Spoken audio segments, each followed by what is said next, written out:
হিন্দুস্তানের জমিনে একজন সুলতানহীন গরিবে নওয়াজ খাজা মুঈনুদ্দিন আজমিরি সঞ্জালি রহমাতুল্লাহ আলাইহি, যিনি সুলতানহীন বাদশাহ আতায়ে রাসূল আহলে রাসূল হাসানি হুসাইনি। আজ বলুন তো দেখি, গরিবে নওয়াজ একা ছিলেন, পুরো হিন্দুস্তানের জালিম হুকুমত গরিবে নওয়াজকে চেয়েছিল ক্ষতি করার, কিন্তু গরিবে নওয়াজকে কিছু করতে পারে না, কেননা গরিবে নওয়াজের অন্তরে আল্লাহ ও নবীর প্রেম আদো ভালোবাসা ছিল।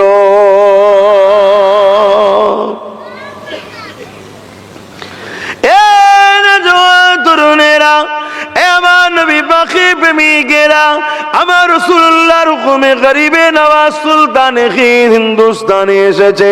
নতুন করে জালিমরা আমার গরিবে নওয়াজের রওজালি নানা রকম চক্রান্ত চালাচ্ছে, শুনেছেন না শোনেন নে?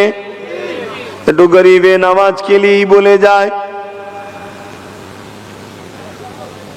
আল্লাহ নবী নূর নবী দয়া নবী গরিবে নওয়াজকে হিন্দুস্তানে পাঠিয়েছিলেন, যা মুঈনুদ্দিন হিন্দুস্তানের জমিনে চলে যাও, ওখান থেকে আমার আশিকদের ইমানের খুশবু পাওয়া যাচ্ছে।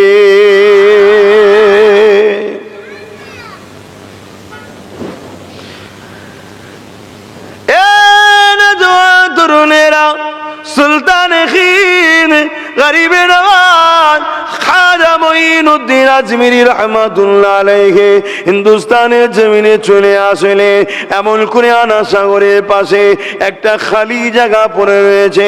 ওই জায়গাতে গরিবে নওয়াজ তিনি তিনার সাথীদের দিয়ে বসলেন। ওই জায়গাতে আজান দিতে বলা হলো, আনা সাগরে উযু করা হলো, গরিবে নওয়াজ নামাজ আদায় করতে লাগলো। এ যুবকেরা, তরুণেরা, বাপেরা, সন্ধ্যা হয়ে আসতে লেগেছে। যে জায়গাতে গরিবে নওয়াজ বসেছিল, এই সময় রাজার লোকেরা এসে বলতে লেগেছে, এ মুসলমান এখান থেকে ওঠো, কেননা এই জায়গাতে রাজার উট বসে।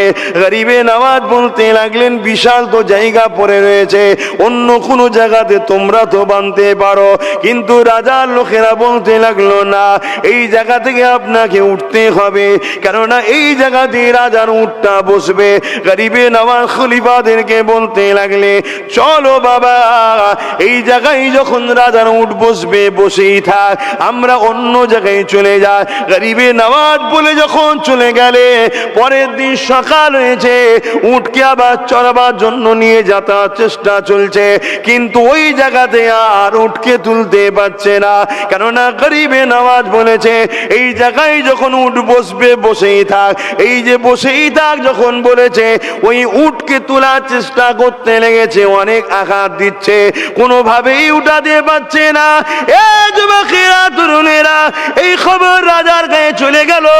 রাজা তখন বললে, যাও ওই মুসলমান ফকির সাহেবকে যে বলো ভুল হয়ে গেছে, অবালা পশুগুলো খেতে পারবে না, ওদেরকে ছেড়ে দিতে বলো। গরিবে নওয়াজ বলেছিলে, ইসলাম কখনো কারোর উপরে জুলুম করা শেখায় না, হাত্তাকে যদি ছোট একটা পিপিলিকাও হয়, তার উপরেও জুলুম করা যাবে না। তাই আমি কখনো অবলা পশুর উপরে জুলুম করিনি, কিন্তু এই পশুগুলো জিনার হুকুমে বসে আছে, ওই পশুগুলোর কাছে যে বলতে বলো তিনার হুকুমে উঠে পড়ো, অবশ্যই দেখবে আল্লাহ দয়াতে উঠে পড়বে। বাদশার লোকেরা এসে বলতে লাগলো, জিনার হুকুমে তোমরা বসে আছো, তিনার হুকুমে উঠে পড়ো। সঙ্গে সঙ্গে উটগুলো উঠে দাঁড়িয়ে যায়। আরো জোরে বলুন সুবহান। সারা জীবন যে নবী আমার তোমার আমার জন্য কেঁদেছেন, আজও রওজা মোবারকে তোমার আমার জন্য কাঁদছেন, সেই নবী পাকে মোহাব্বত করো, ভালোবাসো। তিনি যে দিন ইসলামকে রেখে গেছে তোমার আমার কল্যাণের জন্য, সেই দিন ইসলামকে অনুসরণ করে চলো। দুনিয়ার জমিনে দুটো দিক আছে, একটা হলো রহমানের দিক, আর একটা হলো ইবলিস শয়তানের দিক। ইবলিস শয়তান কোনোদিন চাইবে না তোমরা আল্লাহর পক্ষে, রসুলের পক্ষে, ন্যায়ের পক্ষে থাকো। তোমাদেরকে সর্বসময় ইবলিস চাইবে যে কাজগুলো করলে আল্লাহ ও রসুল নারাজ হবে, ওই কাজগুলো করাবার চেষ্টা করবে। এটা ইবলিস চাইবে সব সময়। মসজিদে যাওয়ার কথা ইবলিস বলবে না, কিন্তু গান ফাংশন যাত্রার দিকে তোমাদেরকে টেনে নিয়ে যাবে। মুসলমান ঘরে ছেলে মেয়েরা, তরুণেরা, বাপেরা, এ নবী পাখির উম্মত উম্মতি গণেরা, যুগে যুগে আলেম উলামারা বুঝিয়েছে। আজকে আমরাও বোঝাচ্ছি, দুনিয়া চিরস্থায়ী নয়। অনেকে এসেছে, চলে গেছে, আর আমি তুমি আছি, আবারও চলে যাব। কবরের জমিনে তো সবাই শুইয়ে দেবে। মিনহা খালাকনাকুম ওয়া ফিহা নুঈদুকুম ওয়া মিনহা নুখরিজুকুম তারাতান উখরা বলে তো মাটি দিয়ে আসবে। ওই কবরের জমিনে যদি তুমি আমি দুনিয়ার জিন্দেগিতে আল্লাহ ও রসুলকে খুশি করে যেতে পারি, তবে কবরের জমিনে আল্লাহ তোমার আমার জন্য জান্নাতের একটা টুকরা বানিয়ে দেবে। মৃত্যু তো হবে, এটা সত্য কথা নাকি গো? আর না মৃত্যুর দরজা বন্ধ হয়ে গেছে, আর হবে না, মৃত্যু হবে, এটা সত্য কথা। যদি তুমি আমি আল্লাহ ও রসুলকে নারাজ করে যাই, কবরের জমিনে জাহান্নামের একটা গর্ত করা হবে। আল্লাহ কিছু কিছু সময় কিছু কিছু নিদর্শন দেখিয়ে থাকে। অনেক কবর ধসে গেছে, যাওয়ার পরে দেখা গেছে মাইয়ের তো টাটকা আছেই আছে, কাফনটাও টাটকা আছে। জোরে বলুন সুবহানাল্লাহ। আবার অনেক কবর তার ভেতর থেকে দাও দাও করে আগুনের নিদর্শনও দেখাচ্ছে আল্লাহ। এত কিছু দেখাবার পরেও যদি আমরা না শুধরাই, তাহলে জানতে হবে খাতামাল্লাহু আলা কুলুবিহিম, আমাদের অন্তরে আল্লাহ মোহর মেরে দিয়েছে। তরুণেরা, দুনিয়া চিরস্থায়ী নয়।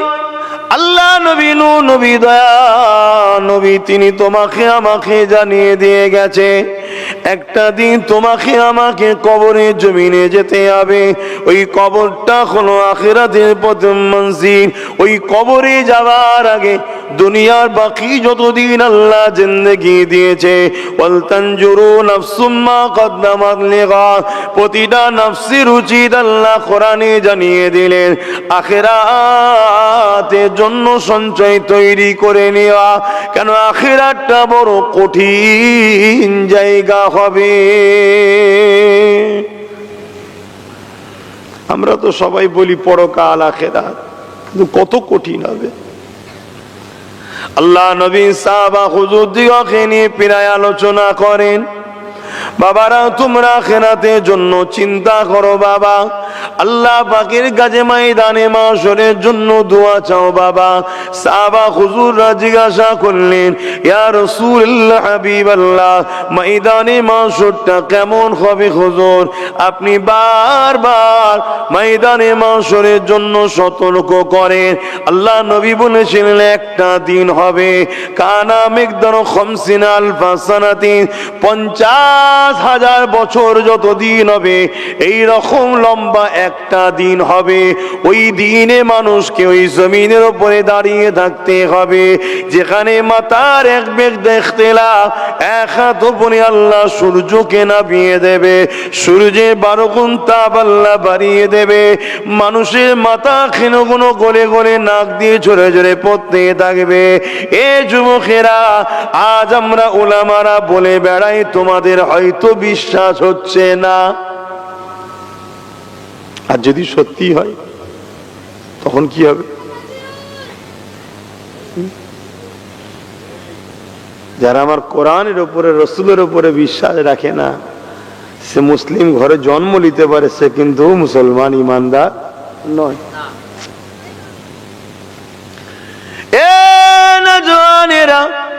আল্লাহ নবী সাহাবাদিওকে বললেন, ময়দানে মাশর এত কঠিন দিন হবে যে দিনে বাপ ছেলেকে জমিনে শুইয়ে দিয়ে তার বুকের উপরে পা দিয়ে দাঁড়িয়ে যাবে, ছেলে বাপের মুখের উপরে পা দিয়ে দাঁড়িয়ে যাবে, মা মেয়ের বুকের উপরে পা দিয়ে দাঁড়িয়ে যাবে, মেয়ে মায়ের বুকের উপরে পা দিয়ে দাঁড়িয়ে যাবে। ইয়া রাসূলুল্লাহ হাবিবাল্লাহ, এই রকমটা কেন হবে? আল্লাহ নবী বলেছিলেন সূর্যের তাপেতে লোহা আগুনে দিলে যেমন পুড়ে লাল হয়ে যায়, ওই সূর্যের তাপেতে জমিনটা পুড়ে লাল হয়ে যাবে, ওই জমিনে মানুষ দাঁড়াতে পারবে না। এ যুবকেরা, তরুণীরা, বাবেরা, তাহলে ওই দিনটা তোমার আমার কি হবে উপায়? তাই বলি দুনিয়া জমিনে চলতে গিয়ে ভুল হয়ে যেতেই পারে, আল্লাহর কাছে তওবা করো, ক্ষমা চাও। আজ এখানে কোরআনের মাহফিল দেখবে, ওই মাহফিলে বসে আলেম ওলামাদের জবান থেকে আখিরাতের কথা, দুনিয়ার কল্যাণের কথা শোনো, সেই রাস্তায় চলার চেষ্টা করো, পরিবর্তন হও। মানুষ মাত্র ভুল হয়ে যায়, চেষ্টা করতে হবে তো পরিবর্তন হবার। আল্লাহ নবী সাহাবাদিগকে বলেন, এমনও বান্দা পাওয়া যাবে ময়দানে মাশরেতে তার শরীরের পাসিনা বেরোতে বেরোতে এক হাঁটু পর্যন্ত হয়ে যাবে। এমনও বান্দা পাওয়া যাবে পাসিনা বেরোতে বেরোতে এক কোমর পর্যন্ত হয়ে যাবে। এমনও বান্দা বান্দি পাওয়া যাবে ওই পাসিনা এক বুক পর্যন্ত হয়ে যাবে। এমনও বান্দা বান্দি পাওয়া যাবে ওই পাসিনা তাদের গলা পর্যন্ত পৌঁছে যাবে। এ যুবকেরা, তরুণেরা, এবার নবী পাকের উম্মত উম্মতি গণেরা, সামান্যই দুনিয়ার মায়া জালে জড়িয়ে গিয়ে আখিরাতকে হারিয়ে ফেলবেন না। দুনিয়াদারি করতে হবে, কারবার সংসার সন্তানকে দেখাশোনা করতে হবে, কিন্তু আল্লাহ ও নবীকে ভুলে নয়। যে নবী আমার কোনোদিন তোমাকে আমাকে ভুলেনে, সেই নবীকে তুমি আমি কি করে ভুলে যায়? সারাটা জীবন নবী আমার তোমার আমার জন্য কেঁদেছে, এখনো রওজা মোবারকে তোমার আমার জন্য কাঁদতেছে।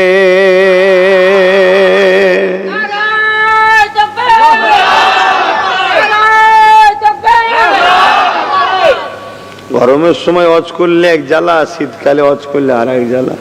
এই বেঁধে বুঁধে হজ হয়, না বাঁধলেও তো কষ্ট হচ্ছে, ঠান্ডা হওয়া লাগছে। হ্যাঁ ঠিক। আহা, নবী আমার আজও তোমার আমার জন্য কাঁদছে। উম্মত হিসাবে ভাবো, উম্মত হিসাবে ভাবো। এত দরদি, এত আপন কেউ নয়, কেউ নয়।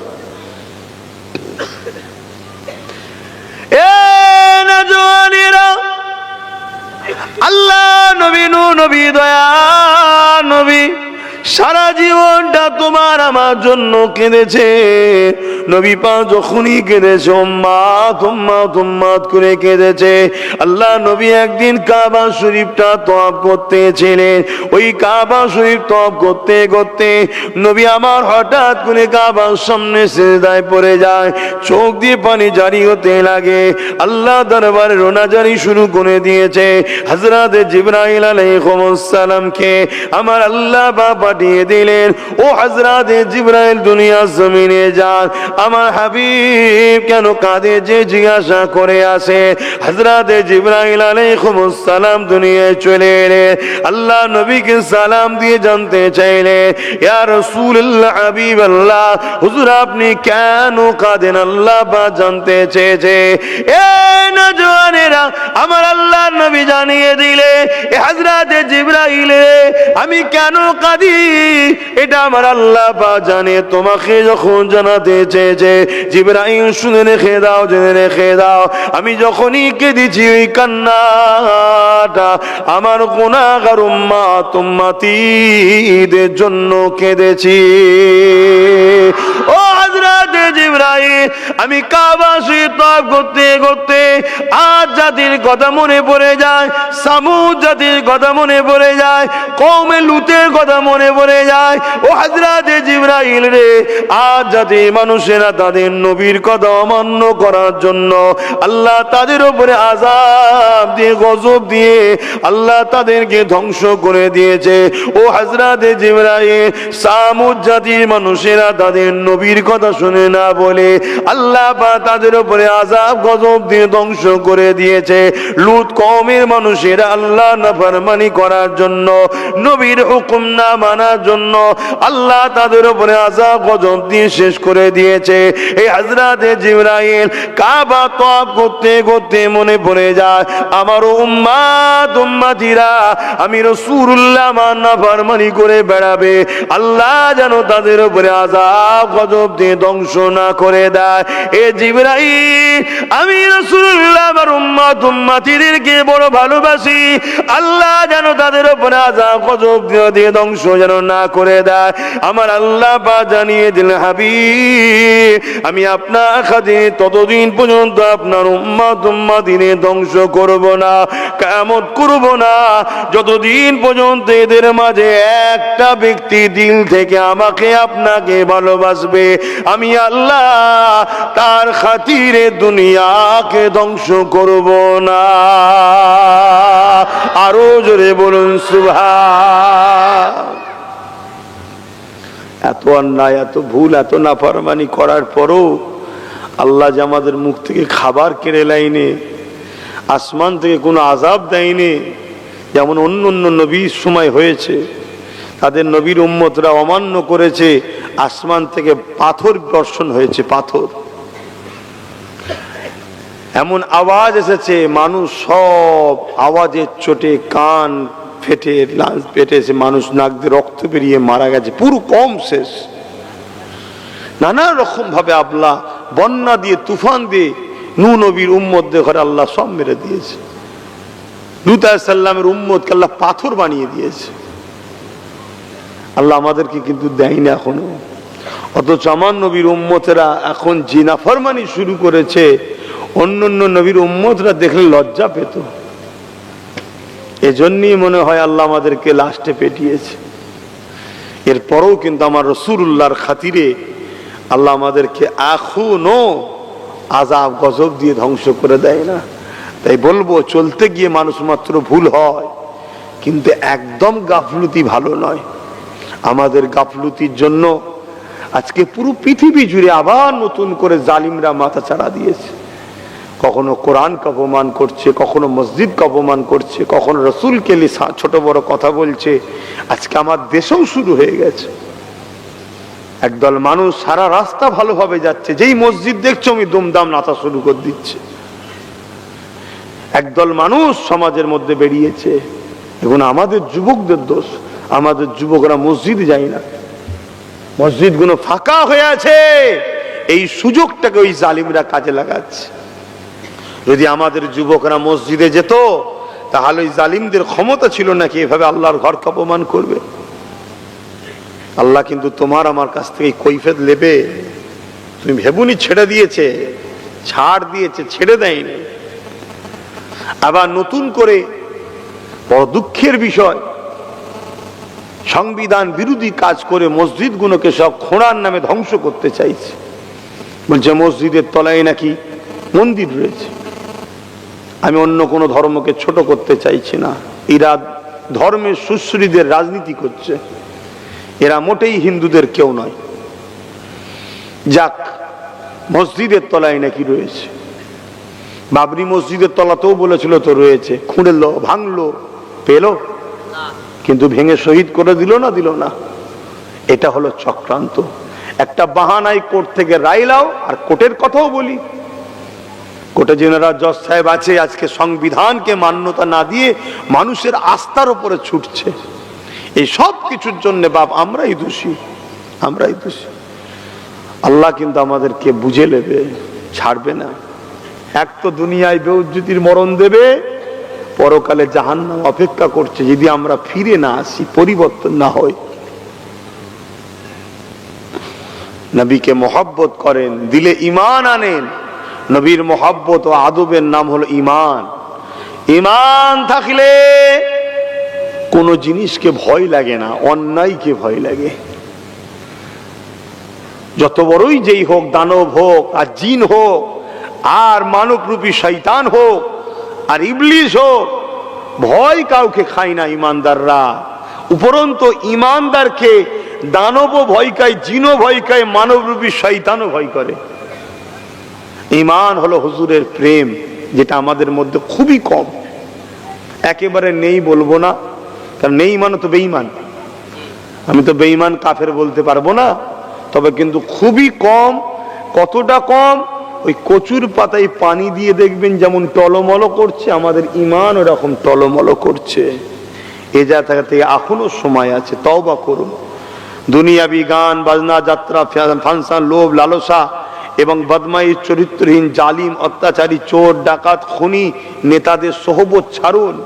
এরা আপনাদের ঘরে কখনো ভালো জিনিস দেবে না, এরা আপনাদের ঘরে খারাপের দিকেই নিয়ে যাবে। আসেন আলেমে হাক্কানীদের সোহবত উঠা বসা করেন, যাদের মুখের দিকে তাকালেও ছোট ছোট গুনাহ মাফ হয়ে যাবে। জোরে বলুন সুবহানাল্লাহ। কারণ এরা নবীর ওয়ারিস, আলেমে হাক্কানী। আল্লাহ আমাদেরকে বুঝার তৌফিক দেন। বাপেরা, নওজওয়ানেরা, যুবকেরা, তরুণেরা, এ আমার নবী পাকের উম্মত উম্মতি গণেরা, এই দুনিয়া মা তোমার কারো জন্য চিরস্থায়ী নয়। কত মানুষ এসেছে, বালাখানা তৈরি করেছে, সব রয়ে গেছে, চলে গেছে। আবার কত মানুষ রাজ ক্ষমতা দখল করেছে, ওই গদি রয়ে গেছে, মানুষগুলো চলে গেছে। তাই বলে দিয়ে যায়, হৃদয়ের মধ্যে আল্লাহ নবীর প্রেম ও মহাব্বত নিয়ে যান। যে নবী আমার সারা জীবনটা তোমার আমার জন্য কেঁদেছে, সেই নবীকে মহব্বত করেন, ভালোবাসেন। এই জীবনটাকে রাসূলুল্লাহর জন্য, আল্লাহর জন্য কুরবান করে দেয়। এ নওজওয়ান তরুণেরা, সেদিন মাত্র 313 জন ছিল, অপর দিকে 1000-এর উপরে ছিল। 313 জন খালি হাতে ছিল, 1000 যারা তাদের হাতে অস্ত্র ছিল। 313 জন খালি পায়ে এসেছিল, 1000-এর উপরে যারা ঘোড়া উঠে পিঠে চেপে এসেছিল। 313 জন যারা তাদের গায়ে জামা কাপড় ছিল, 1000 উপরে যারা তাদের গায়ে লোহার যুদ্ধের ড্রেস ছিল। কিন্তু 313 জনের মধ্যে এমন একটা পাওয়ার ছিল, ওই পাওয়ারের কাছে 1000 সুসজ্জিত যোদ্ধা পরাজিত হয়ে গিয়েছিল। 313 জনের কাছে কি ছিল? 313 জনের হৃদয়ে আল্লাহ ও নবীর উপরে মহব্বত, বিশ্বাস, ভালোবাসা এত গভীর ছিল যে আমরা আল্লাহর রাহে যদি শহীদ হতে পারি, মৃত্যুর আগে জান্নাত দেখে নেব।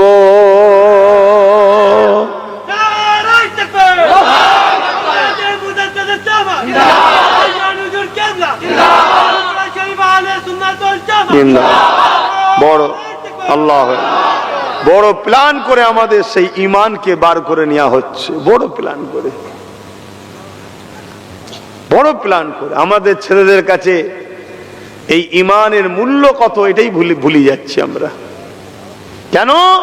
দুনিয়া জানে এদের কাছে যতদিন ওই অগাধ বিশ্বাস, ভালোবাসা, মহব্বত, আদব আল্লাহ ও রসুলের উপরে থাকবে, ততদিন এদের সংখ্যাটা কত সেটা বড় কথা নয়, এরাই কামিয়াবি হবে।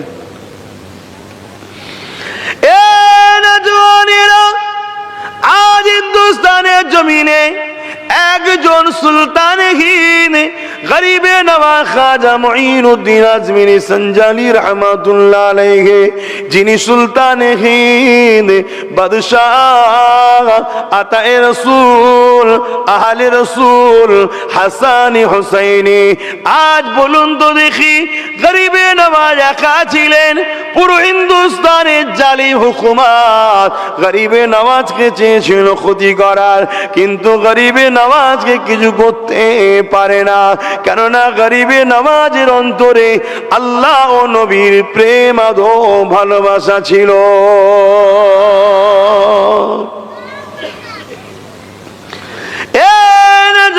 তরুণেরা, আমার নবী পাকের প্রেমিকেরা, আমার রাসূলুল্লাহর আল্লাহর হুকুমে গরিবে নওয়াজ সুলতানে হিন্দুস্তানে এসেছে। নতুন করে জালিমরা আমার গরিবে নওয়াজের রওজালি নানা রকম চক্রান্ত চালাচ্ছে, শুনেছেন না শোনেন নে? একটু গরিবে নওয়াজ কেলেই বলে যায়। আল্লাহ নবী নূর নবী দয়া নবী গরিবে নওয়াজকে হিন্দুস্তানে পাঠিয়েছিলেন। যা মঈনুদ্দিন হিন্দুস্তানের জমিনে চলে যাও, ওখান থেকে আমার আশিকদের ইমানের খুশবু পাওয়া যাচ্ছে।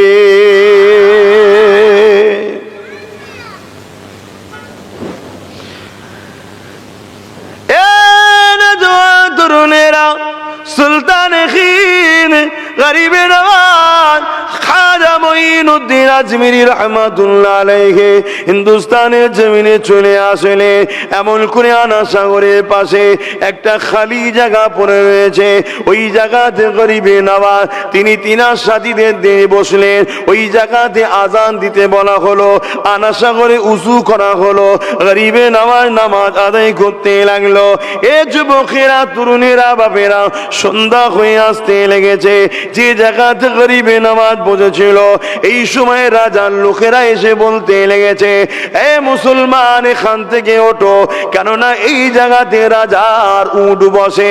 গরিবে নওয়াজ বলতে লাগলেন, বিশাল তো জায়গা পড়ে রয়েছে, অন্য কোনো জায়গাতে তোমরা তো বানতে পারো।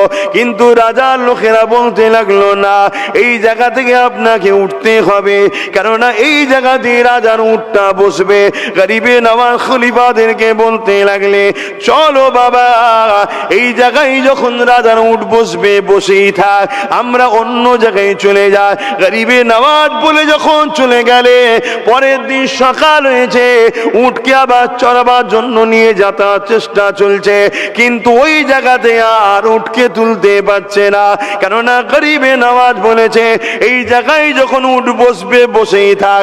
এই যে বসেই থাক যখন বলেছে, ওই উটকে তোলার চেষ্টা করতে লেগেছে, অনেক আঘাত দিচ্ছে, কোনোভাবেই উঠাতে পারছে না। এ যুবকেরা, তরুণেরা, এই খবর রাজার গায়ে চলে গেল। রাজা তখন বললে, যাও ওই মুসলমান ফকির সাহেবকে যে বলো ভুলে গেছে, অবালা পশুগুলো খেতে পারবে না, ওদেরকে ছেড়ে দিতে বলো। গরিবে নওয়াজ বলেছিলেন, ইসলাম কখনো কারোর উপরে জুলুম করা শেখায় না, হাত্তাকে যদি ছোট একটা পিপিলিকাও হয় তার উপরেও জুলুম করা যাবে না। তাই আমি কখনো অবলা পশুর উপরে জুলুম করিনি, কিন্তু এই পশুগুলো জিনার হুকুমে বসে আছে, ওই পশুগুলোর কাছে যে বলতে বলো তিনার হুকুমে উঠে পড়ো, অবশ্যই দেখবে আল্লাহ দয়াতে উঠে পড়বে। বাদশাহ লোকেরা এসে বলতে লাগলো, জিনার হুকুমে তোমরা বসে আছো, তিনার হুকুমে উঠে পড়ো। সঙ্গে সঙ্গে উটগুলো উঠে দাঁড়িয়ে যায়। আরো জোরে বলুন সুবহান।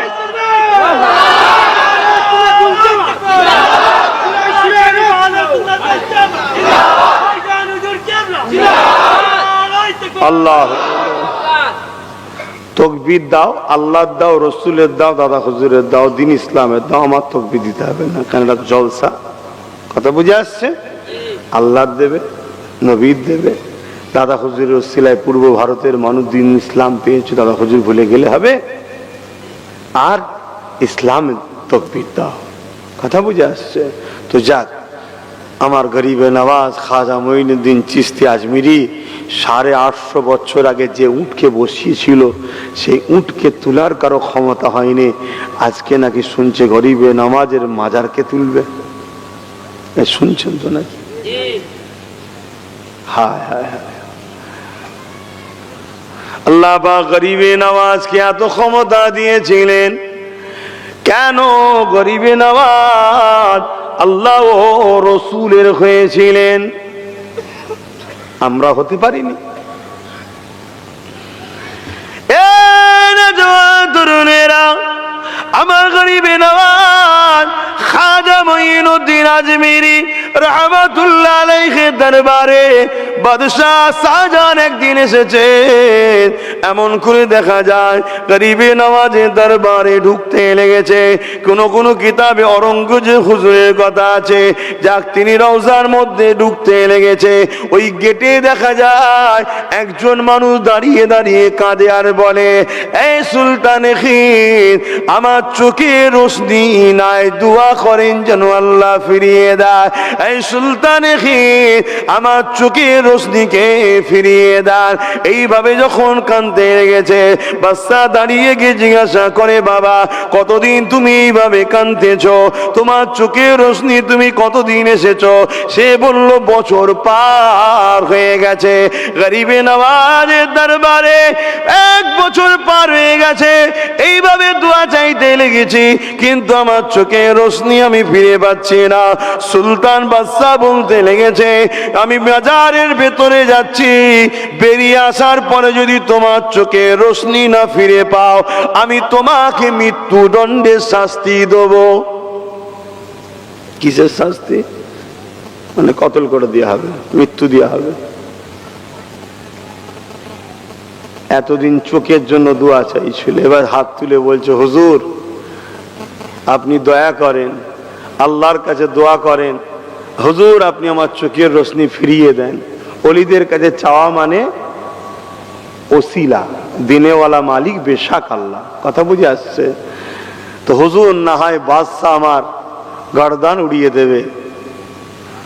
দোয়া চাইছে, কিছুক্ষণ পরে আল্লাহ পাক ওই অন্ধ মানুষের চোখের রোশনি ফিরিয়ে দিয়েছে। জোরে বলুন সুবহানাল্লাহ। বাদশা এসেছে, বলছে কি বুঝছো, চোখের রোশনি পেয়েছো? হ্যাঁ।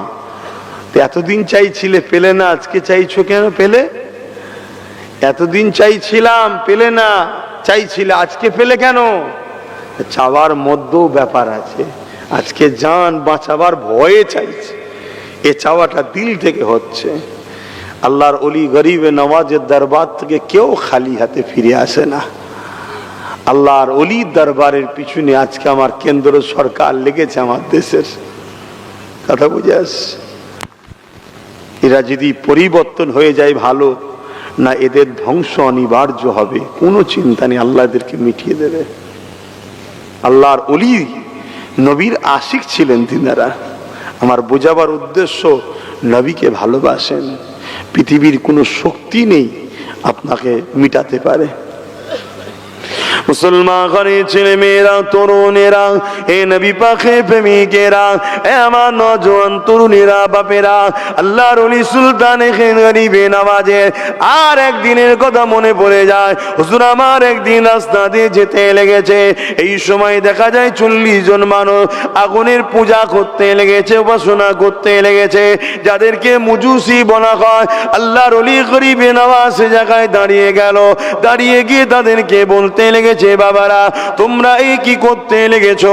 তারা বলতে লেগেছে, আমরা আগুন দেবতাকে খুশি করার জন্য উপাসনা করতে লেগেছে।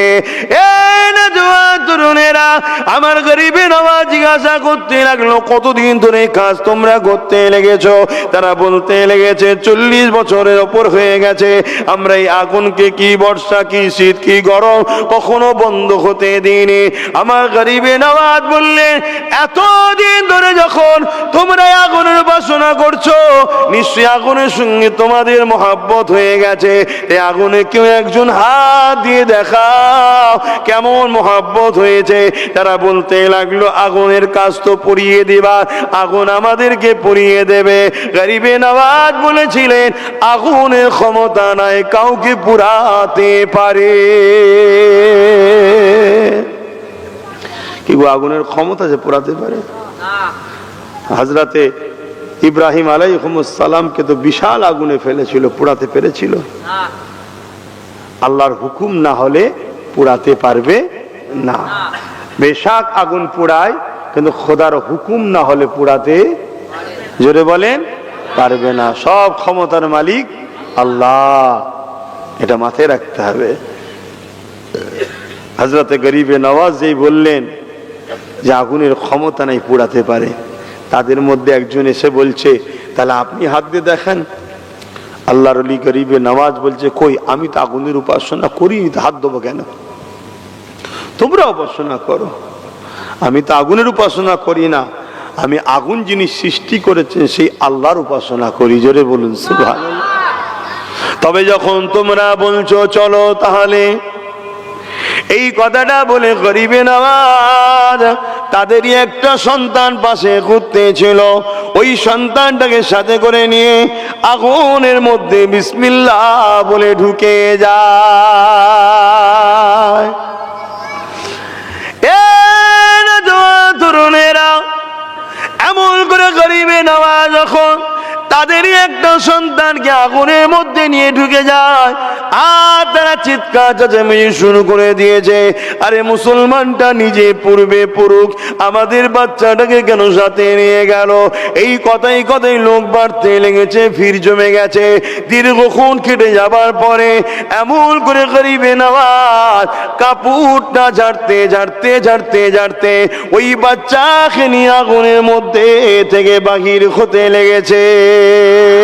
আরো জোরে বলুন সুবহান।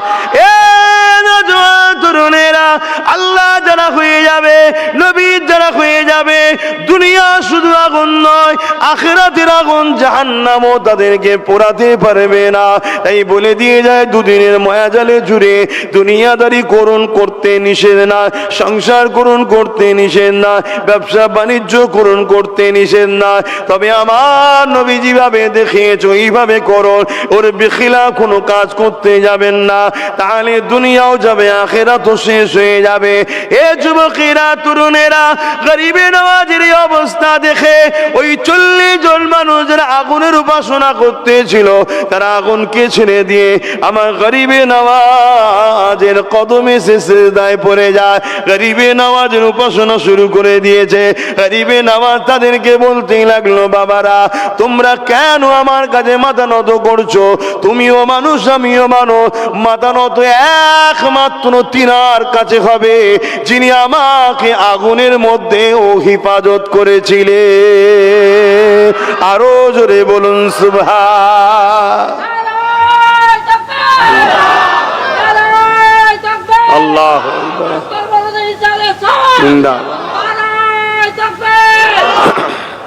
আগুনের মধ্যে গরিবে নওয়াজকে হিফাজত যিনি করেছেন তিনি কে?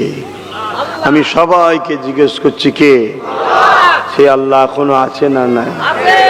দুর্বল হয়ে গেছে? নাউযুবিল্লাহ মিন যালিক, লা হাওলা ওয়ালা কুওয়াতা ইল্লা বিল্লাহ। তাহলে ঘাবড়াবার কি আছে? আল্লাহকে ধরো, তিনি এখনো আছেন, তিনি এখনো আছেন। কোন জিনিস তিনাকে স্পর্শ করতে পারে না, কোনো দুর্বল কোনো কমজোর তিনার কখনো শুরুও নাই শেষও নাই, তিনি তো আল্লাহ। জোরে বলুন সুবহানাল্লাহ। তাদেরকে গরিবে নওয়াজ বলছে, বাবারা তোমরা যদি আগুন থেকেই মুক্তি পেতে চাও, যিনি আমাকে আগুন থেকে মুক্তি দিয়েছে তোমরা তার উপাসনা করো। তারা বলতে লেগেছে, বাবা তাহলে কে, রাস্তা দেখান।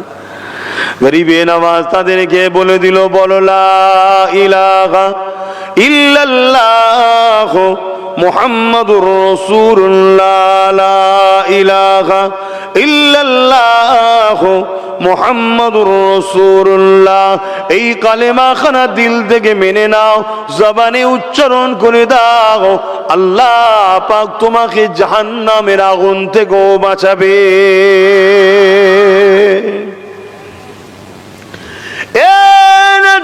তরুণেরা গরিবে নওয়াজের কথা মতো ওই মানুষগুলো কালেমা পড়ে নিল। লিবার পরে গরিবে নওয়াজ বলছে, বাবারা তোমরা এবার আগুনে হাত দাও।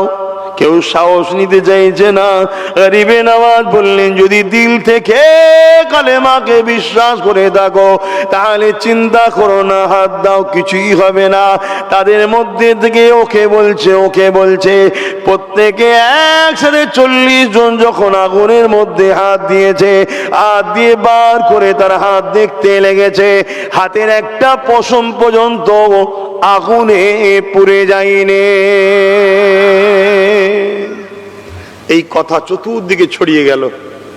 দলে দলে মানুষ গরিবে নওয়াজের কাছে আসছে, ইমানের কালেমা পড়ছে, মুসলমান হচ্ছে। এভাবে দিন ইসলাম এসেছে, শুনছেন তো নাকি? আর এখন আমরা কি দেখছি? একদল ভণ্ড চিৎকার দিয়ে বলছে ধর্ম বাঁচাবার জন্য অস্ত্র রাখো, বলছে না? বলেন। হ্যাঁ, ধর্ম কখনো অস্ত্র দ্বারা বাঁচানো যায় না। ধর্ম বাঁচাতে গেলে নিজেকে ভালো মানুষ হতে হয়, মানুষকে ভালোবাসতে হয়, ভালো মন তৈরি করতে হয়। তাহলে তোমার আখলাক ব্যবহারে মানুষ তোমার উপরে মুগ্ধ হবে, তবেই তো তোমার দিকে মানুষের আকর্ষণ হবে। কিন্তু দুনিয়ার জালিমরা যুগে যুগে চেষ্টা করেছে, আমার নবী ইসলামকে মিটাবার চেষ্টা যুগে যুগে করেছে। এটা নতুন নয়, যুগে যুগে চেষ্টা করেছে। কিন্তু আলহামদুলিল্লাহ, আল্লাহ পাক যুগে যুগেই জালিমদের ঘরে মিটিয়েছে, আমার নবীর দ্বীন ইসলামকে আল্লাহ হিফাজত করেছে। জোরে বলুন সুবহানাল্লাহ। আর প্রতিটা বাড়ি দেখা গেছে ক্ষমতা তাদের হাতে ছিল, অস্ত্র তাদের হাতে ছিল, সৈন্য তাদের দিকেই ছিল, তথাপিও কামিয়াবি ইসলামেরই দিকে হয়েছিল।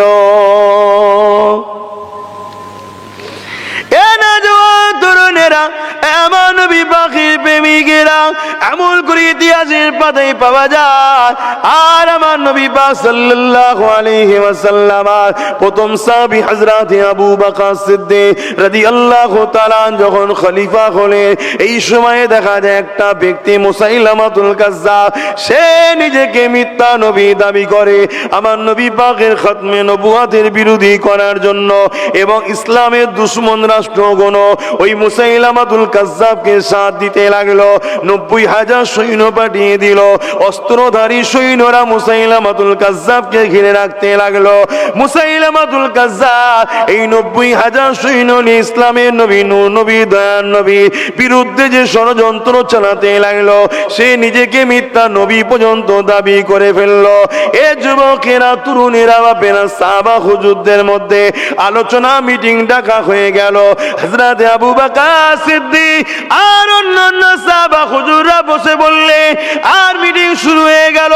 সাহাবা হুজুরদেরকে লক্ষ্য করে হযরত আবু বকর সিদ্দিক বলেছিলেন, ভাই মুসাইলামাতুল কাজ্জাব সে নিজেকে মিথ্যা নবী দাবি করতে লেগেছে, এই জায়গায় আমাদের করণীয়টা কি হতে পারে?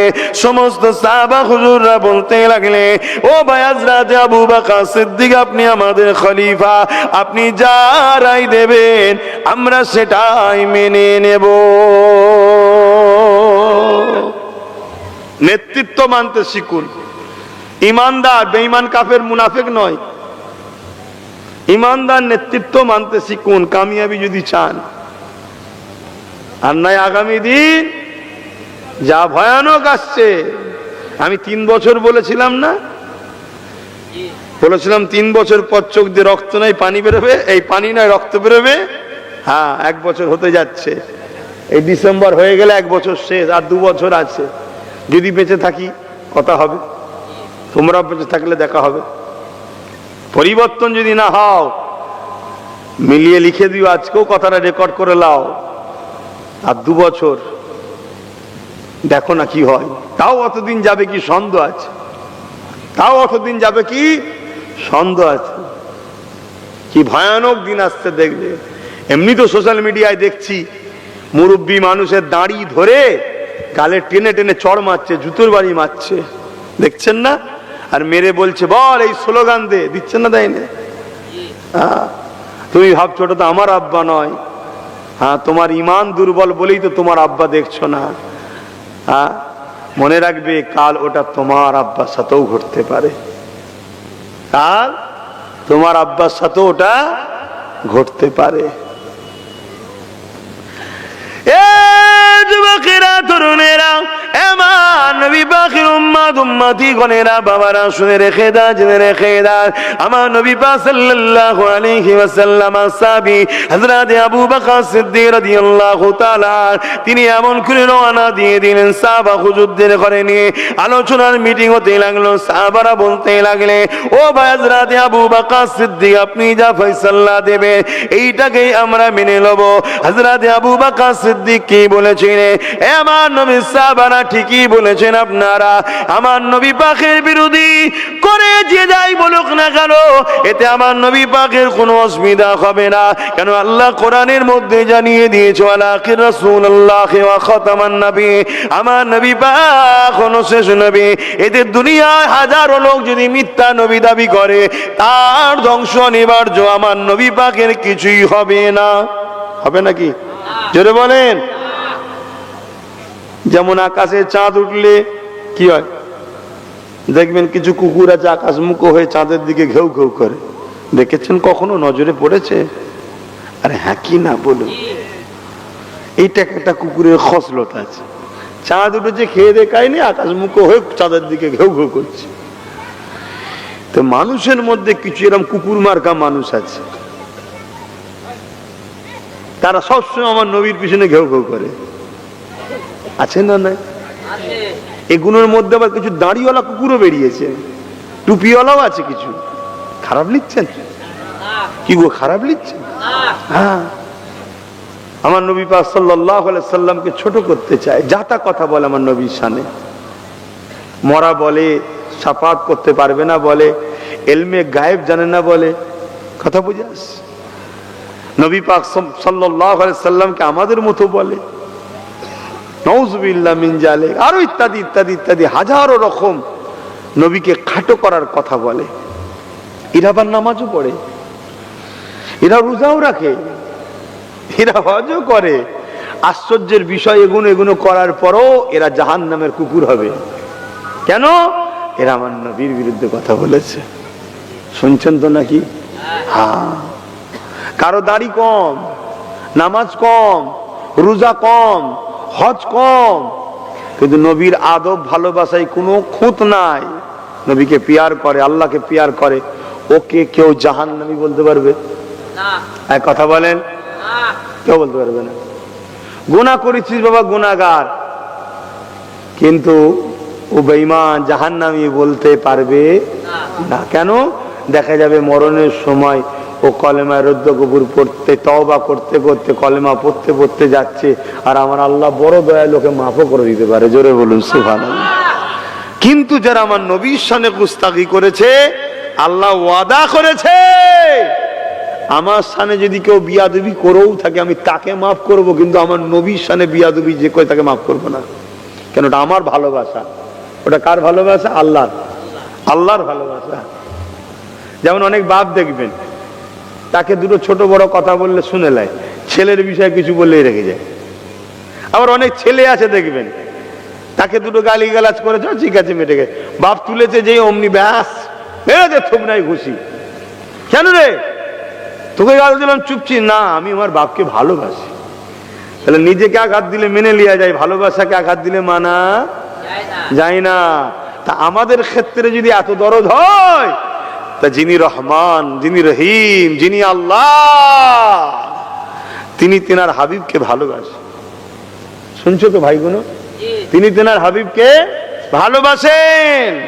তাই আল্লাহ বলেছে, কেউ যদি আমার সাথেও ভুল ভ্রান্তি করে ফেলে, ক্ষমা চাইলেই মাফ করে দেবো, কিন্তু আমার হাবিবের সামনে কেউ যদি গুস্তাখি করে, আমি তাকে ক্ষমা করব না, হিদায়েতের রাস্তা দেখাবো না। আল্লাহ যদি রাস্তা না দেখায় হিদায়েত হবে? এই যে তোমরা বসেছো, তোমরা নিজের ক্ষমতায় বসছো না আল্লাহ বসিয়েছে? হ্যাঁ, এটা মাথায় রেখো। আল্লাহ জানি না তোমাদের কোন কাজটা আল্লাহর পছন্দ, আমি জানি না, কিন্তু তোমাদেরকে আল্লাহ ভালোবাসে, তাই নিয়েছে বসিয়েছে। ঠিক তেমনি হিদায়েত আমার আল্লাহ যাকে দেয় সে হিদায়েত হতে পারে, হাজারো চেষ্টা করলেও হয় না। আল্লাহ যদি দয়া না করে, হিদায়েতের দরজা না খোলে, হিদায়েত হতে পারবে না। আমার হাবিবের সামনে যারা গুস্তাখি করবে, আল্লাহ বলেছে তাদের হিদায়েতের রাস্তা আমি দেখাবো না। কেন? ও বেটাকে আমি জাহান্নামে দেবো। শুনছেন তো নাকি? অতএব সব জায়গায় ভুল ভ্রান্তি গুঞ্জাইশ আছে, শুধু নবীর ব্যাপারে আল্লাহ বলেছে কোনো ছাড় নেই। তাই আমরা একটু নবীর বিষয়ে বেশি আলোচনা করি, আল্লাহকে খুশি করবো বলে, যাতে আল্লাহ আমাদের উপরে খুশি হয়ে যায়। যে আব্বাস আমার বন্ধুর কথা বলে রে, চলো ওর উপরে রাজি হয়ে গেলাম। এজন্যই বলি, এজন্যই যেখানে যায় একটু নবীর কথা বেশি শোনায়। যদি মালিক একবার রাজি হয়ে যায় যে বদমাইশি করেছে অনেক, ভুল করেছে অনেক, কিন্তু আমার বন্ধুর কথা তো বলে, যেখানে যাই বন্ধু বন্ধু করে, চলো ওর উপরে রাজি হয়ে গেলাম বন্ধুর খাতিরে। তো এটার জন্যই আমরা বেশি বেশি নবীর কথা বলি। হ্যাঁ, অন্য আলোচনাও করি, কিন্তু বেশি নবীর কথা বলি। কেন? আল্লাহর কোরআনে আল্লাহ অনেক কিছু আলোচনা করেছে, তবে নবীর কথা বেশি বেশি বলেছে। জোরে বলুন সুবহানাল্লাহ। আল্লাহ নিজেও তার বন্ধুর কথা বেশি বলেছে। কি গাট্টু বলবো না? ঠান্ডা লাগছে। আমার আব্বা তো পুরো একদম চোখ দুটো বার করে বসে আছে, বাকি সব ঢেকে দিয়েছে। ঠিক আছে, বসেন বসেন, ঠান্ডা লেগে যাবে, ঠান্ডা লেগে যাবে। বস। আর ও ঘুমোচ্ছে, ওকে একটা বালিশ দাও না। ও কোন দিকে চেয়ে আছে বুঝাও তো মুশকিল। আল্লাহর কুদরত, কথা বুঝে আসছে না? আল্লাহর কুদরত, আল্লাহ কি না পারে দেখুন। দরুদ শরীফ আল্লাহুম্মা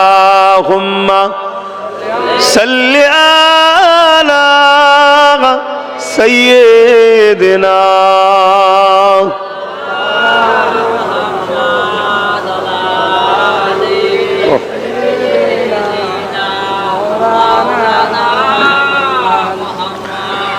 रहमत बरस रही है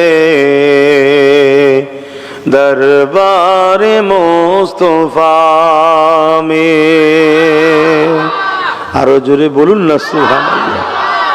रहमत बरस रही है दरबार मुस्तफा में, बिन मांगे मिल रहा है दरबार मुस्तफा में। रहमत बरस रही है दरबार मुस्तफा में।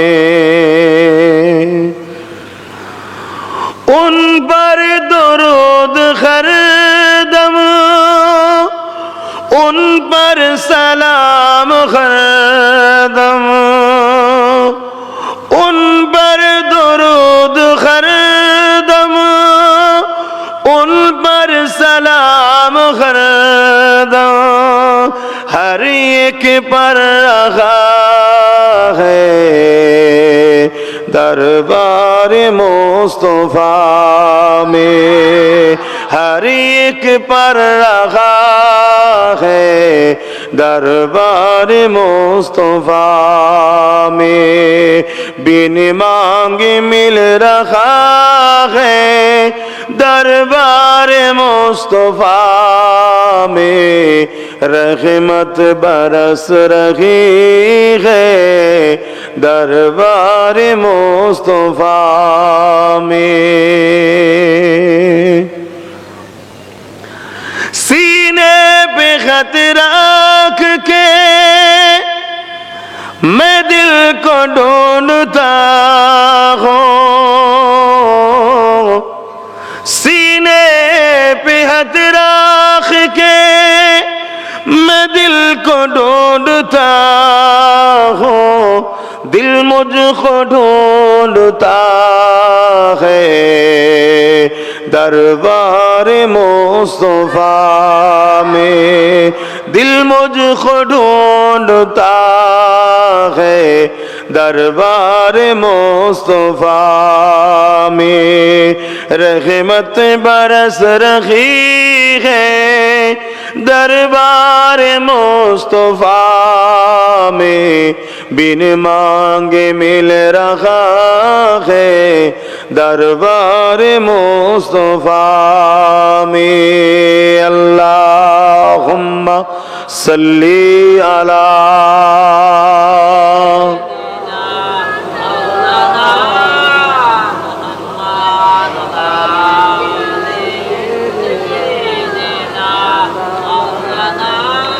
মুসলমান ঘরের ছেলে মেয়েরা, তরুণেরা, বাপেরা, এ নজওয়ানেরা, যুবকেরা মন দিয়ে শুনে রেখে দেন।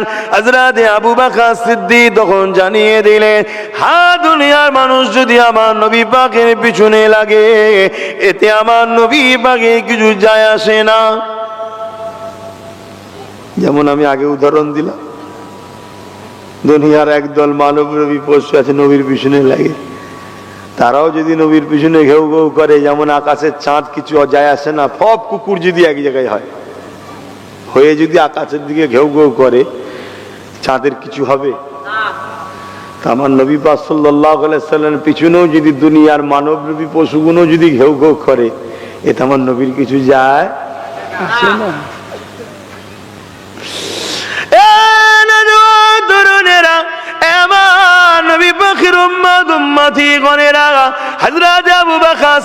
কিন্তু বলেছিলেন, ও আমার নবীর সাহাবারা, কিন্তু আমরা নবীকে ভালোবাসি বলি, আমাদের ভালোবাসা তুই যে হাতটা দেখানো দরকার।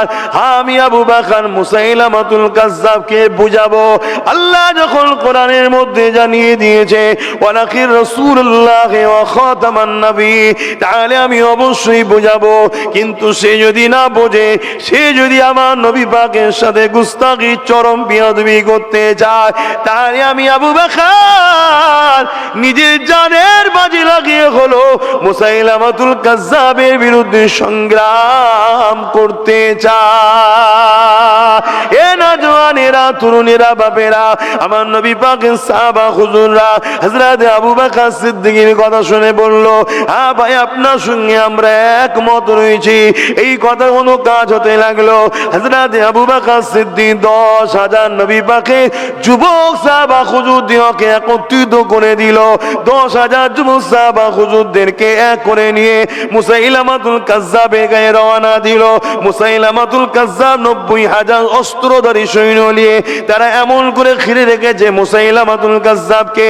হযরত আবু বকর সিদ্দিক মুসাইলামাতুল কাজ্জাবের কাছে গিয়ে তাকে বুঝাতে লাগলো, এ মুসাইলামাতুল কাজ্জাব, কেন তুমি ফিতনা ছড়াচ্ছ? আল্লাহ কোরআনে যখন জানিয়ে দিয়েছে ওয়ালাকির রাসূলুল্লাহ ওয়া খাতামান নবী, তুমি তওবা করো, পরিবর্তন হও, ফিরে আসো।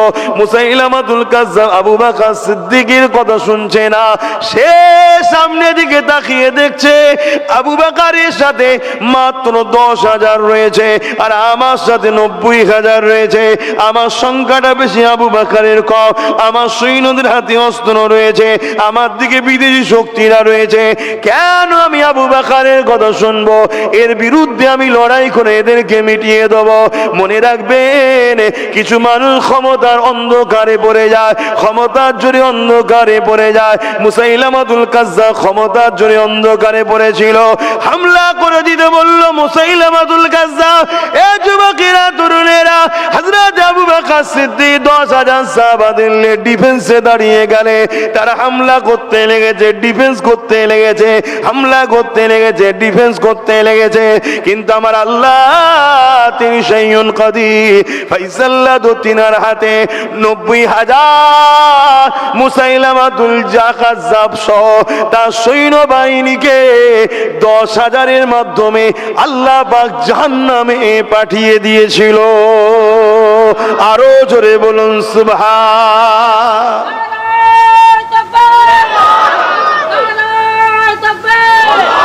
কামিয়াবি সংখ্যা দেখে, অস্ত্র দেখে, বোম দেখে, বন্দুক দেখে, তাকতের অহংকারে, তাকতের দেখে হয় না। কামিয়াবি আল্লাহর পক্ষ থেকে হয়। হার জিত কার হুকুমে হয়? আল্লাহর পক্ষে। আল্লাহ কখনো মোমেনদের ঘরে জিতায়, আবার কখনো মোমেনদের পরীক্ষার জন্য হারিয়েও দেয়। কিন্তু ইতিহাসের পাতা বলছে, যারা ইসলামকে মিটাতে গেছে, নবীর শানে গুস্তাগি করেছে, আমার আল্লাহ তাদেরকে মিটিয়ে দিয়েছে। জোরে বলুন সুবহানাল্লাহ। এতটুকু মনে রাখবেন, আমার দেশে একজন রাজা ছিল আকবর।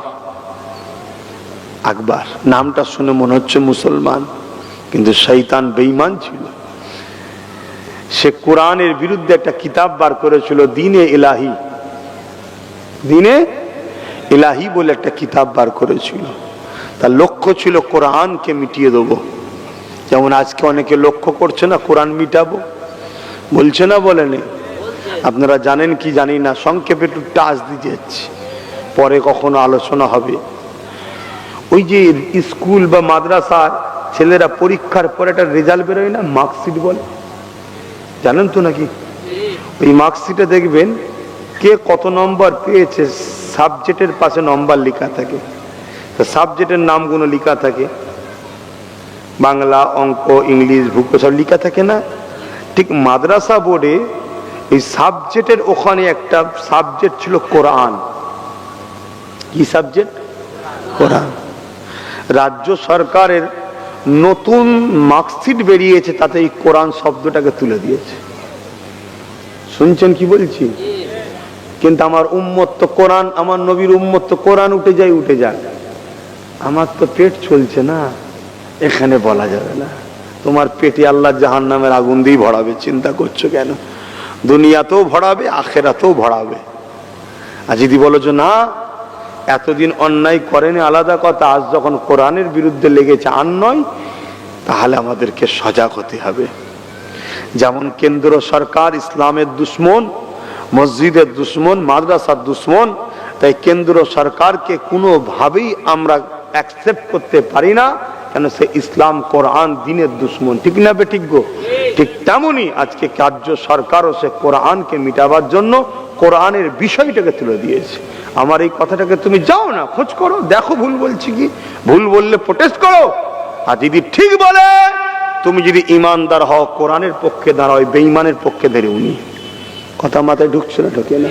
আর যদি বলে যে না ভুল হয়েছে, আমি শুধরে নিচ্ছি, আলাদা কথা, তাহলে আলাদা বিষয়। ভুল হতে পারে মানুষের, শুধরে নিতে হবে। কিন্তু যতক্ষণ না শুধরাচ্ছে, তোমাকে তো হারাম হয়ে যাবে না? তোমাকে তো মরতে হবে একদিন। তোমাকে ভাবতে হবে না যে তোমার আখেরাতটা কি হবে? কি গো, কথা বুঝছেন তো নাকি? কিন্তু দুঃখের বিষয়, তোমরা তো সাধারণ মানুষ, তোমাদের কি দোষ দেবো? তোমরা তো সাধারণ মানুষ। 3,000, 4,000, 5,000, 10,000, 20,000, 20,000, 1 লাখ, 2 লাখ, 4 লাখ, 10 লাখ, 20 লাখ, 20 লাখ, 50 লাখ, 1 কোটি, 2 কোটি, 3 কোটি টাকা থেকে সব সরকার, আলেম উলামা, পীর সাহেব সব কিনে রেখেছে। যখনই দেখবে পরিস্থিতি খারাপ, সব বাজারে নেবিয়ে দেবে, তারা হই হই হই হই শুরু করে দেবে। মুসলিম সমাজকে বুকা বেনিয়ে নিয়ে আসবে। চলে আসো, এখো মোল্লা চিল্লাচ্ছে, মোল্লা এখো। কিসের জন্য গো? না কেন্দ্র সরকার বিল করেছে, ওয়াকফ নিয়ে নেবে। এখো, ভালো কথা তো নাকি? ভালো কথা না? এক হতে হবে, এক হতে ভালো কথা তো। এক হয়ে কোথায় যাবে? এক হয়ে কোথায় যাবে? এক হয়ে বুঝিয়ে বাজিয়ে ইনার দিকে নিয়ে যাচ্ছে। ইনিও তো সখাপ সম্পত্তি ঝেড়ে বসে আছে। ছেড়েছে না? ঝেড়ে না। এই বেড়া প্রোগ্রাম করেছিল, গেছিলেন? ওখানে বললাম না, হারুয়া গোড়াচাঁদ হুজুরের 900 বিঘে জায়গা, 52 শতক আছে, এটা কে ঝেড়েছে? কথা মাথায় ঢুকছে না? ঢুকে নেই? হ্যাঁ, তাহলে এক হও বলো, এক হও বলো, কিন্তু কড়া থেকে তুলে চুলোই ফেলোনি। তুমি যখন কড়া থেকে তুলতে চাইছো, বিজেপি থেকে বাঁচাতে চাইছো, নিয়ে যে চুলোই ফেলছো কেন? এক হও বলছো, চলো তোমাদের দিকেই যাব। তোমরা আসো না, তোমরা নেতৃত্ব দাও না, তোমাদের দিকেই থাকবো। কথা ঠিক না বে ঠিক গো? কিন্তু তুমি নিয়ে যাচ্ছ এক জালিমের হাত থেকে নিয়ে আর এক জালিমের দিকে দিচ্ছ কেন? না, এ জালিম পয়সা দেয়, ও জালিম তো দেয় না। তাহলে তোমরা আল্লাহর জন্য এক হচ্ছ না, বেঈমান জালিমের জন্য এক হচ্ছ। তোমাদের এই একের উপরে খোদার লানত হোক, তোমাদের একের উপরে খোদার গজব হোক। এক আমরা হব, আল্লাহ রসুলের জন্য হব। ঠিক না বেটি? জোরে বলুন, ঠিক না বেটে? অন্য কোন কারণে আমাদের এক হওয়ার প্রয়োজন নেই। এক আমরা হব, আল্লাহ রসুলের জন্য হওয়া দরকার, তো কেন হব না? কিন্তু তোমার নিয়তে যদি গড়বড় হয়, তাহলে তোমার সঙ্গে এক হওয়া যাবে না বাপ। বিশাল মিটিং, বিশাল মিছিল। কি হয়েছে ভাই?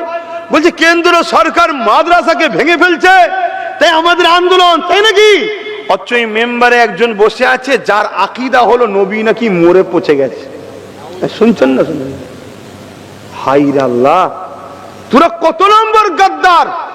এই উম্মতকে আর কত ধোঁকা দিবি, আর কত ক্ষতি করবি? হ্যাঁ, এক মাদ্রাসা বাঁচাবার নামে ডেকেছিস, আর মাদ্রাসা হলো নবীর ঘর। যার আকীদা হলো নবী মরা, তাকে নিয়ে বলছে ছ মাদ্রাসা বাঁচাবো। এর চেয়ে বড় নাটক আর কিছু আছে? কি হয়েছে না, খাজা হুজুরের মাজারে পর্যন্ত কেস হয়ে গেছে। এক হতে হবে, হ্যাঁ 100% হতে হবে তো, কেন হবে না? কিন্তু এক হচ্ছে কার সাথে? যাদের আকীদা হলো মাজারগুলো ভেঙে গুড়িয়ে দেওয়া দরকার। এই এমন মোল্লা মৌলী সাহেব আছেন না? না, এই তো বাংলাদেশে মাজার ভাঙছে দেখছেন না, তার সাথে এক হচ্ছে। রে কি নাটক! তার মানে কি ওপর থেকে বেঈমান নেতা বলে দিয়েছে তোদের যা আছে মশলা ফসলা রেখে দিকে যা, সব ভাগ বাটরা করে খাবি, এনে 10 করে লি যা, খা কুকুরগুলো খা, আমার হয়ে ঘেউ ঘেউ কর।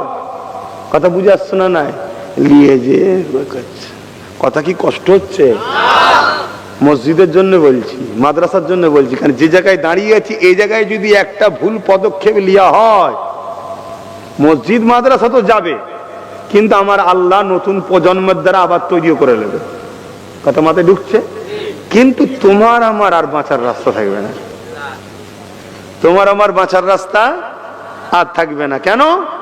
তোমার আমার ওই যে নাগরিকত্ব আছে না, ওই যে কি কম সব বলে Aadhaar card, voter card, PAN card, এ তো বলছে কোনো নাগরিকত্ব নয় বলছে। তুমি যে ভারতীয় তার প্রমাণ দেবে কি করে? তোমার কাছে আর কি কার্ড আছে বল? কিন্তু কেরলে 1400 বছরের মসজিদ প্রমাণ করছে তুমি ভারতে 1400 বছর আছো। গুজরাটে 1300 বছর মসজিদ আছে, সে মসজিদ প্রমাণ করছে ভারতে 1300 বছর মুসলমান আছে। আমার মালদার আদিনা মসজিদ কিছু কম বেশি 400-500 বছর আগেকারের মসজিদ, সেই মসজিদ প্রমাণ করছে ভারতে পশ্চিম বাংলায় 400-500 বছর ধরে মুসলমান আছে।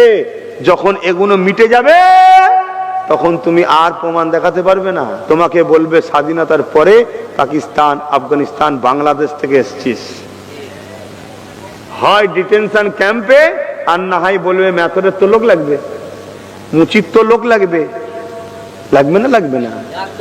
কাজ করতে তো লোক লাগে, ওই লেবার হিসাবে রাখবে, নাগরিকত্ব পাবে না।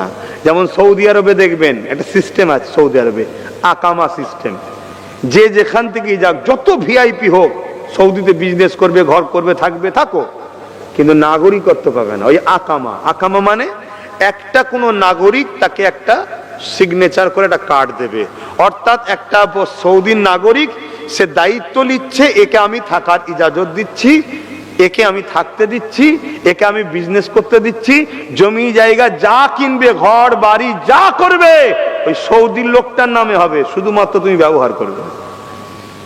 যে কোনো দিন, যে কোনো টাইম তোমাকে যদি মনে হয় ডাউটফুল, ব্রো সব রয়ে যাবে। কিছু মাথায় ঢুকছে? অতএব বাপ ব্যক্তিগত কারোর সঙ্গে আমার রাগও নেই, বন্ধুত্বও নেই, একটু সাবধান হন, একটু সতর্ক হন। হ্যাঁ, আমি আবার বলছি, কেন্দ্র সরকার যে চক্রান্ত করছে তে পুরো দেশটা ধ্বংস হয়ে যাবে।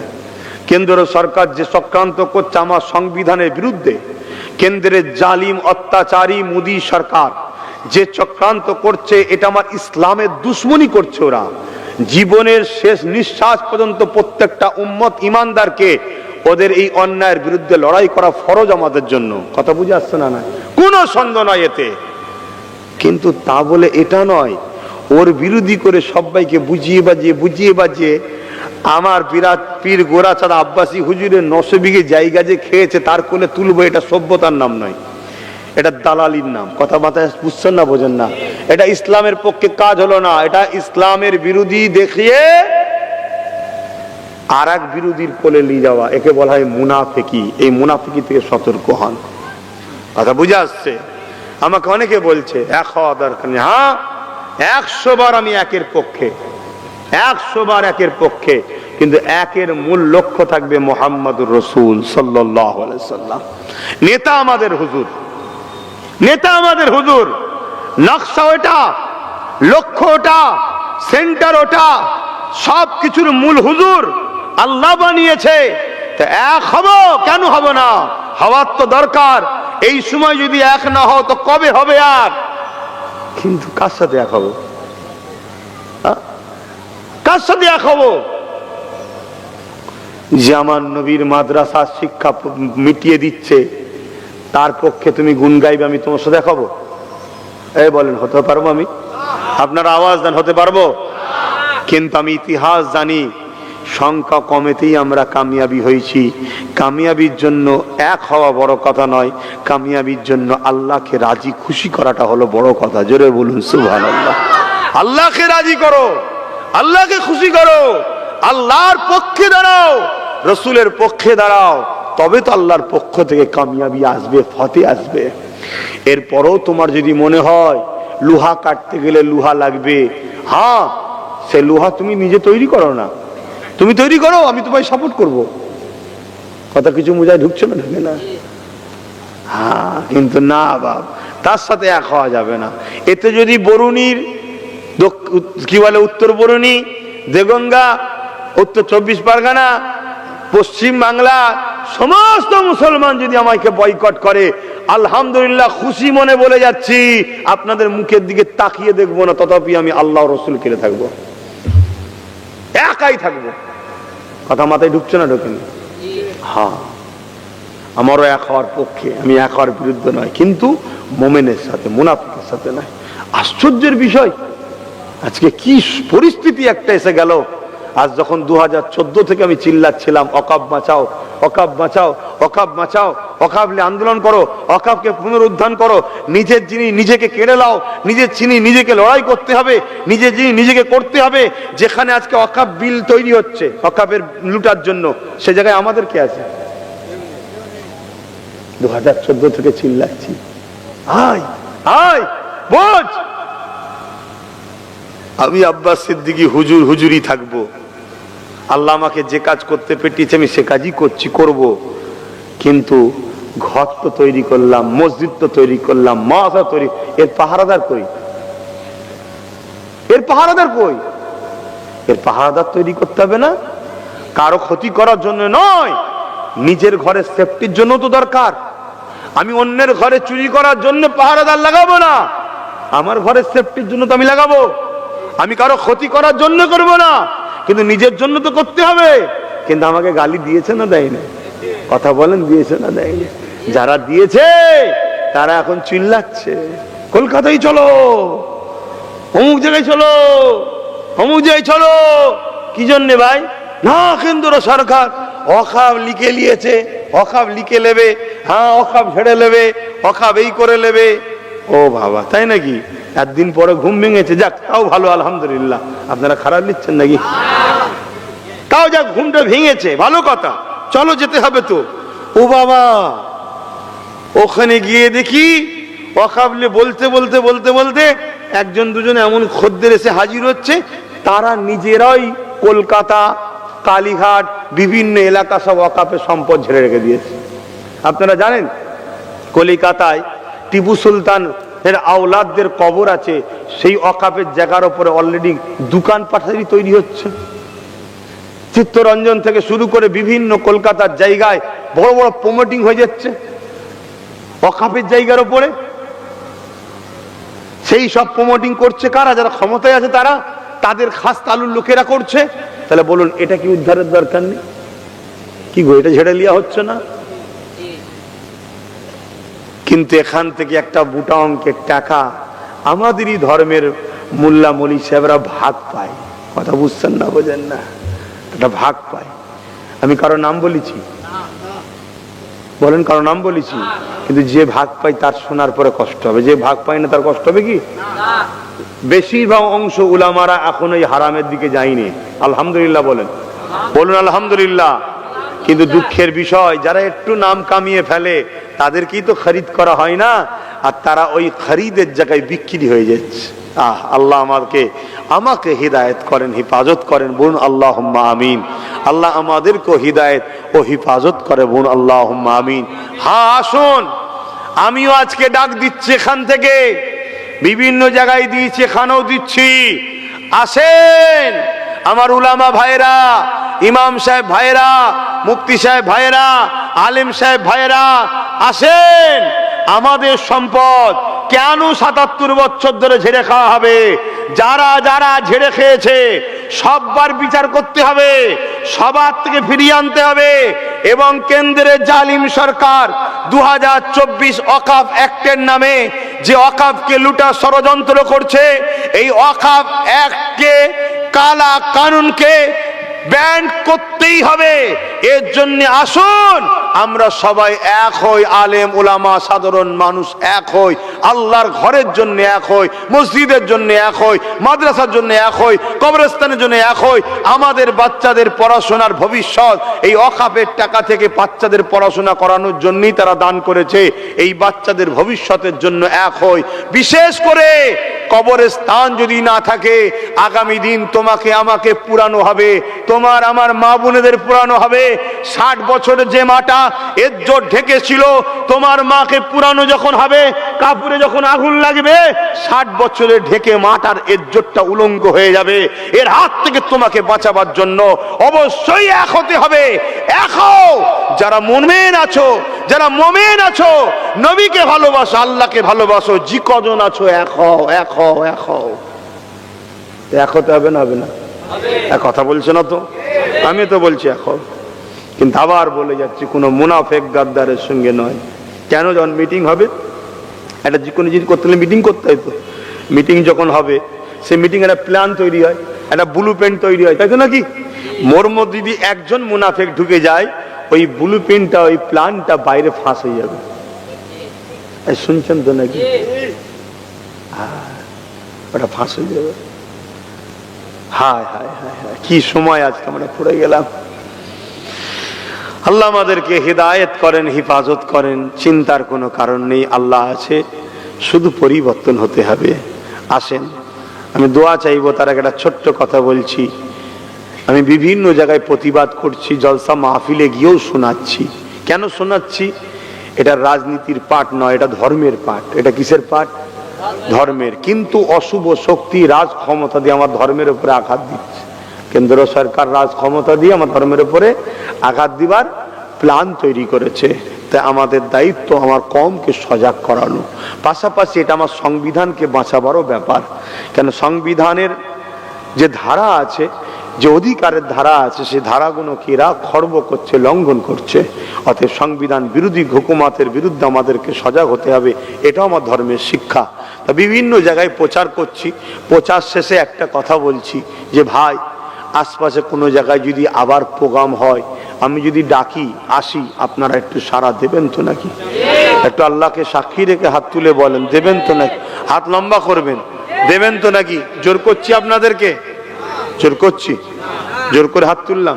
আপনারা আচ্ছা, এই ডাকতে ডাকতে তো আমি চাইছি কলকাতাতে, রাজধানীতেও যাব। চারিদিকে করতে করতে মানুষের সাক্ষী লিতে লিতে লিতে কলকাতাতেও যাবো ভাবছি। কেন? কলকাতায় যদি 20-30 লক্ষ লোকের একটা জমায়েত হয়, তাহলে কিন্তু আগামী কমসে কম 50 বছরের জন্য আমরা অক্সিজেন পেয়ে যাব। এটা মাথায় রাখবেন। ভিড় কি জিনিস আপনারা জানেন না। 50 বছরের জন্য একটা অক্সিজেন পাওয়া যাবে। তো সেই জায়গায় আগামী দিন যদি কখনো ডাকা হয় কলকাতায়, আমি অধম আব্বাস সিদ্দিকী যদি ডাকি, ছোট মতো ছেলে, আপনাদের ছোট মতো ভাই, ছোট বলে তো অনেকে গুরুত্ব দিচ্ছে না, ছোট মানুষ বোঝে না।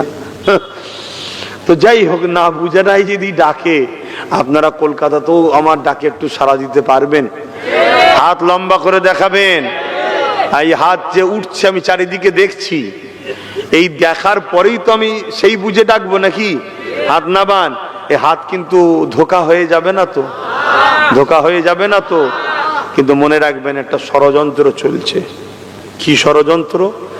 অনেক জায়গা থেকে ফোন আসছে, অমুক জায়গায় আপনি নাকি প্রোগ্রাম ক্যান্সেল করেছেন। আমি আদৌ ক্যান্সেল করিনি, বলছে কিছু লোক ছড়িয়ে দিয়েছে ক্যান্সেল করেছে। শুনছেন না? আবার কোনো জায়গায় আমার প্রোগ্রাম নেই, বলছে আপনি নাকি আসছেন, আমরা যাচ্ছি, গাড়ি ভাড়া করে গিয়ে দেখি আপনি নেই। এজন্য বলবো, ইউটিউবে গিয়ে PABS আমার অফিসিয়াল চ্যানেল আছে, PABS সার্চ করবেন, ওটাতে ফলো করবেন। বা ফেসবুকে পীরজাদা MD আব্বাস সিদ্দিকী আল কোরাইশি বলে একটা পেজ আছে, আমার অফিস চালায়, আমি চালাই না, ওটাকেও ফলো করবেন, করে তারপরে আগাবেন। কারণ আগামী দিন নানা রকম চক্রান্ত হবে। এমনও দিন দেখতে হতে পারে কোটি কোটি টাকা সরকারের পক্ষ থেকে দেওয়া হবে, চলো বিশাল বিশাল প্রোগ্রাম করো, মানুষকে গাড়ি দাও, খাবার দাও, দিয়ে নিয়ে আসো, নিয়ে এসে বুঝিয়ে বাজিয়ে মানুষকে রেডি করো। ঠিক এমন ভাবে মোমেন্ট তৈরি করো যে বাঁচতে গেলে ইনার সাহায্য দরকার। কথা বুঝে আসছো না? নাই, এরা মোমেন্ট তৈরি করো। একটা কথা মনে রাখবেন, আমাদের বাঁচাবার মালিক কে? আমাদের মৃত্যুর মালিক কে? আল্লাহ। এটা মাথায় রাখবেন। তাহলে সেই জায়গায় আপনাদেরকে সজাগ করলাম, সতর্ক করলাম, কিন্তু আমি আব্বাস সিদ্দিকী গাড়ি ভাড়া দিতে পারবো না। আপনারা যাবেন? কি বলেন, যাবেন? আরে হ্যাঁ কি না বলেন? গাড়ি ভাড়া দিতে পারবো না, খাওয়াও দিতে পারবো না। কেন? মসজিদ আমার একা নয়, মাদ্রাসা আমার একা নয়। আমি কোন তোমাকে ডেকে নিয়ে বিশাল জমায়েত করে কেন্দ্রের সরকারের বিরোধী করে অন্য কারো হাতে ওয়াকফকে তুলে দিয়ে সেখান থেকে মোটা অঙ্কের পানিশমেন্ট লোভের জন্য ডাকছি না। আমি তোমায় ডাকবো, যখনই ডাকবো আল্লাহ রসুলের জন্য ডাকবো, আমার তোমার হককে বাঁচাবার জন্য ডাকবো, নিজেদের হাতে নিবার জন্য ডাকবো। কোন বেঈমানের থেকে কেড়ে অন্য বেঈমানকে দিবার জন্য ডাকবো না। আমি কেড়ে নিয়ে মোমেন মুসলমান আমরা আমাদের হাতে আমাদের সম্পদ রাখবো। দরকার আছে না নাই? কোটি কোটি টাকার সম্পদ, যে সম্পদ আমার মুসলিম উম্মাহ শিক্ষার জন্য, পড়াশোনার জন্য খরচ হওয়ার জন্য রেখে গেছে আমাদের পূর্বপুরুষরা, আজকে সে সম্পদ লুটপাট হয়ে যাচ্ছে। আল্লাহ আমাদেরকে বুঝার তৌফিক দেন, হিদায়েত করেন। বোন আল্লাহুম্মা আমিন। তো যাক, খাস সাবরে সানি দুয়ার মাহফিল প্রতি বছর হয়ে থাকে, এই বছর আসলো। সামান্য 10 মিনিট এই ওয়াকফ নিয়ে একটু বললাম। আশা রাখছি আপনারা ডাকলে যাবেন, তাই তো নাকি? একটু দাঁড়িয়ে যান। ইয়া নবী সালাম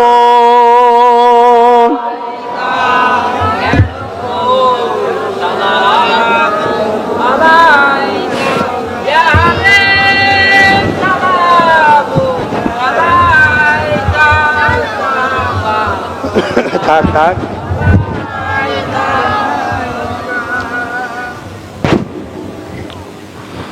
طلع البدر علينا من ثنيات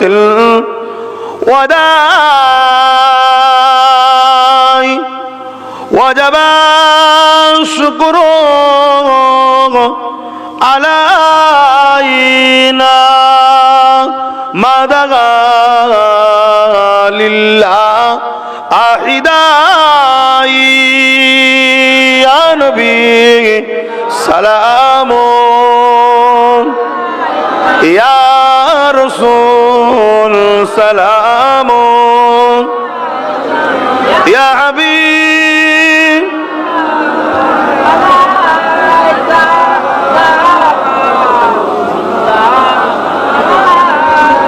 يا نبي মদিনা হতে সব কিছু পারেন দেখিতে,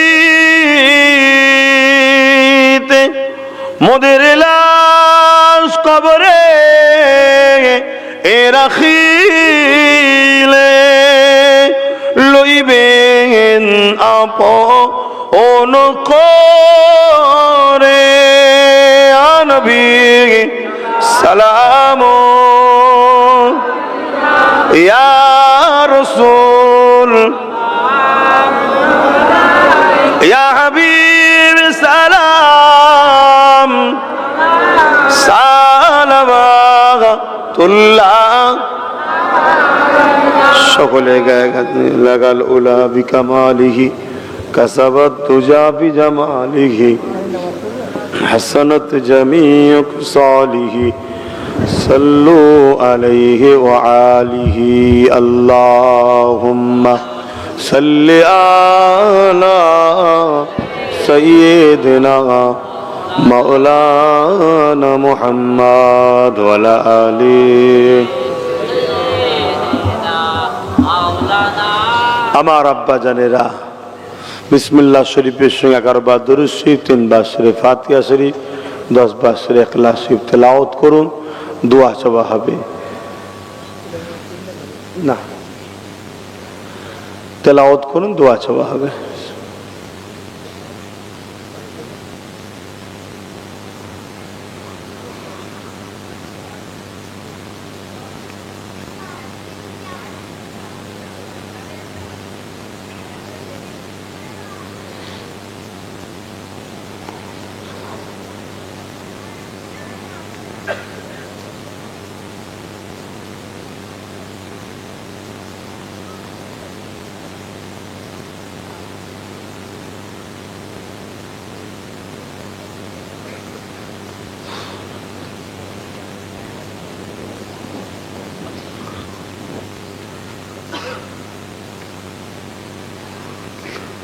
যে যা পড়েছেন আমাকে হাওলা করুন। আসেন সকলে জীবনের গুনাহ কথা খেয়াল করে তওবা করি। সকলে পড়ুন বিসমিল্লাহির রহমানির রহিম। আল্লাহ তাআলা, আমি জানা অজানা, ইচ্ছা ও ইচ্ছা সকল গুনাহ হইতে তওবা করিতেছি। আস্তাগফিরুল্লাহ রাব্বি মিন কুল্লি যামবি ওয়া আতুবু ইলাইহি। আশহাদু আল্লা ইলাহা ইল্লাল্লাহ। সারা জীবন যে নবী আমার তোমার আমার জন্য কেঁদেছে।